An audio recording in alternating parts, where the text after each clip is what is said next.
PSG Fan TV, bonsoir à tous. Bonsoir Joe. Bonsoir Stéphane.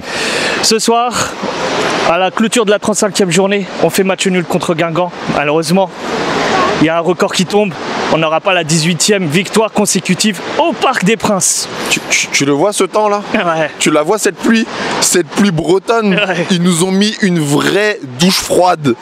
Ils nous ont calmés. On est arrivé avec de l'ambition en se disant bon bah voilà, on va faire le boulot. Et résultat, on a un 2-2 avec un scénario quand même qui est intéressant.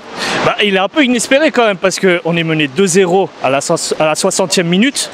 Et il y a un penalty inespéré qui, juste après, il y a débat sur est-ce que c'est dans la surface ou pas. Mais il est quand même, ce résultat est inespéré. Alors oui, il est inespéré. Je te dirais quand même qu'il y a eu un coup de tactique. Alors Unai pour son départ, il nous a fait en fait, moi je trouve un bon choix tactique. Alors, d'accord. Je trouve que le 11 aligné de base, il est vite fait. Il est un peu dégueu. Je trouve qu'on prend un peu nos adversaires de haut. Justement pour toi, c'est quoi qui pêche là-dessus? Alors déjà le milieu.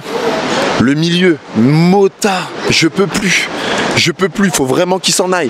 Draxler qui a été en fait en deçà, et t'as vu quand Nkunku est rentré, même Pastore en fait qui a su un peu élever son niveau de jeu, t'as senti vraiment que c'était une autre équipe, parce que le milieu il avait zéro impact. Quand tu sais que t'as pas Verratti, me prive pas en plus de Rabiot, c'est trop, et en plus tu mets Mota, tu ralentis le jeu, parce que Mota il est bon quand il a les trois, quand ils sont tous les trois là, mais là quand on a qu'un seul et que c'est Mota, il y a pas d'impact, ça suffisait pas clairement. Bon, on a vu qu'il manquait ils étaient un peu maladroits sur le dernier geste, notamment Lo Celso en première mi-temps, peut-être qu'il aurait pu égaliser non même pas pour mener 1-0.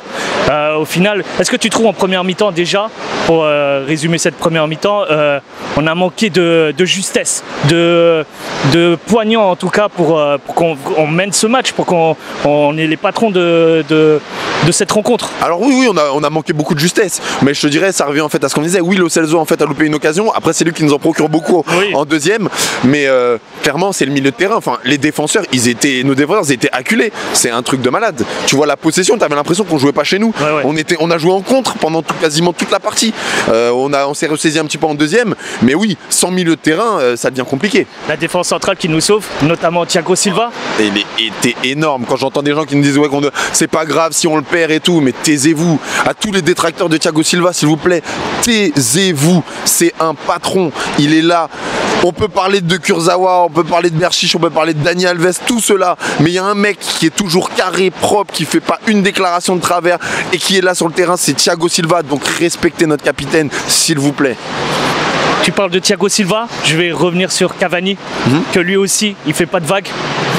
Il marque son 115e but en championnat, record du club. Qu'est-ce que tu en penses de ce joueur finalement? Est-ce que là, en ce moment, on parle de peut-être un départ de Cavani, est-ce que tu le vois vraiment partir?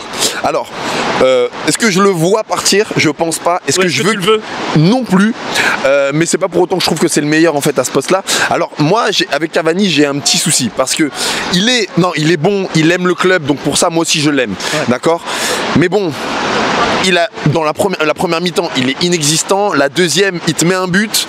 Il t'en met aussi un deuxième. Mais pour combien de gestes qu'il a loupé? Encore une fois, le dernier geste, quand il fait toujours le dribble de trop, tu ne sais pas dribbler, Edison. Ne dribble pas. Ne dribble pas. T'es à 2 mètres des cages, tu frappes direct. T'en loupes. Et c'est ce qui m'embête parce que là, il était pas loin de son triplé ou de son quadruplé. Ouais, c'est dommage. Bon, je te remercie en tout cas pour cette analyse. C'est gentil. C'était top. À bientôt. Merci. Vas-y. Allons en avant. Punaise. T'es prêt ou pas? Attention, pardon. Allez. Pardon. Non mais il y a pas bon match. Attention, Guingamp. Attention.